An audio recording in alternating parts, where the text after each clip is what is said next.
বিধায়ক দুৰ্গাদাস বড়োৰ কাৰ্যত অতিষ্ঠ সমষ্টিবাসী ৰাইজ। কি হ'ল পূৰ্বৰ কলাইগাঁও বিধানসভা সমষ্টি। কলাইগাঁৱৰ পূব প্ৰান্তৰ আম্বাচকৰ পথৰ বিধ্বস্ত ৰূপত অতিষ্ঠ ৰাইজ। আজিও জৰাজীৰ্ণ পথৰ মেৰামতি নহল। দৰং ওদালগুৰি সংযোগী আম্বাচকৰ ব্যস্ততাপূৰ্ণ গড়কাপ্তানি পথছোৱা।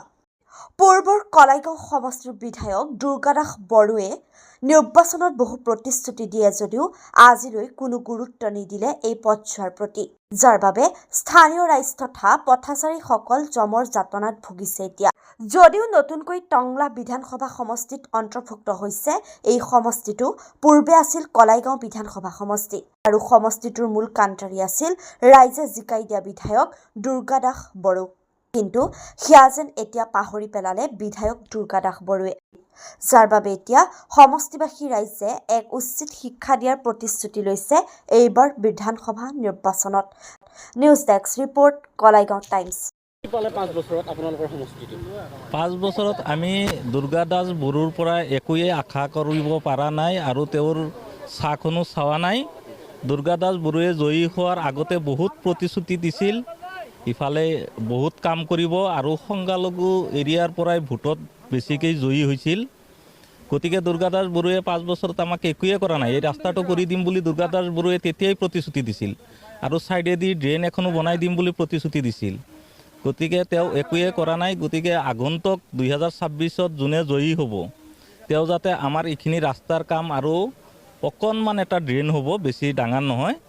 ইয়াতে ওচৰতে আমাৰ ইয়াতে সৰু এটা ড্ৰেইন আছে, তাৰ লগত সংযোগ কৰি দিলেই আমাৰ এই ৰাস্তাটোৰ কাম সম্পূৰ্ণ হ'ব বুলি আমি আশা কৰোঁ। ব্যৰ্থ, নিশ্চয় ব্যৰ্থ।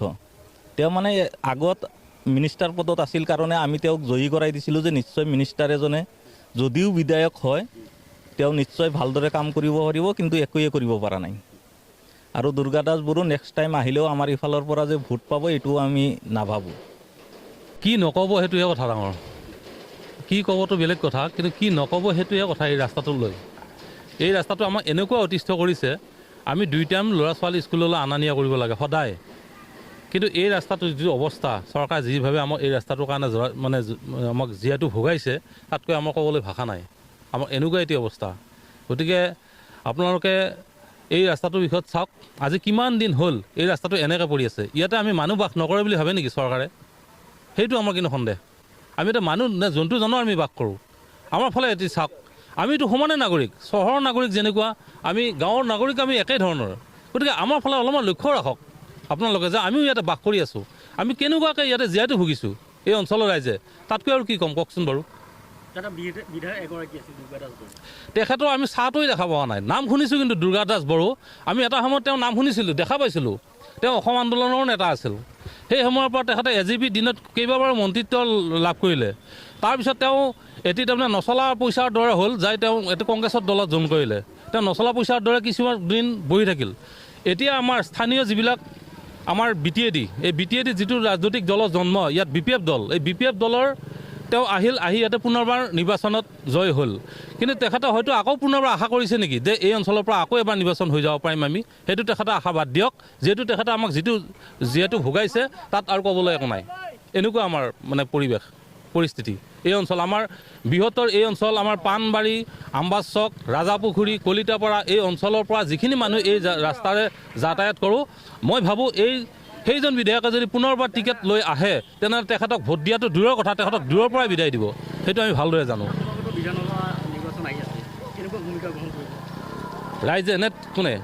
ৰাইজে কেনেকুৱা হ'ব? তেখেতকতো এৰিছেই ৰাইজে, তেখেতে এৰিছে। তেখেতৰ আৰু কাৰ্যকাল হয়তো কেইটামান দিন আছে। তেখেতে এতিয়া হয়তো আমাক কথাৰ ফুলজাৰি মাৰিব আহিব বোলে, মই এইবাৰ ৰাস্তাটো আমি বহল কৰি দিম, ডাঙৰ কৰি দিম, ভাল কৰি দিম, এনেকুৱা ক'ব পাৰিব।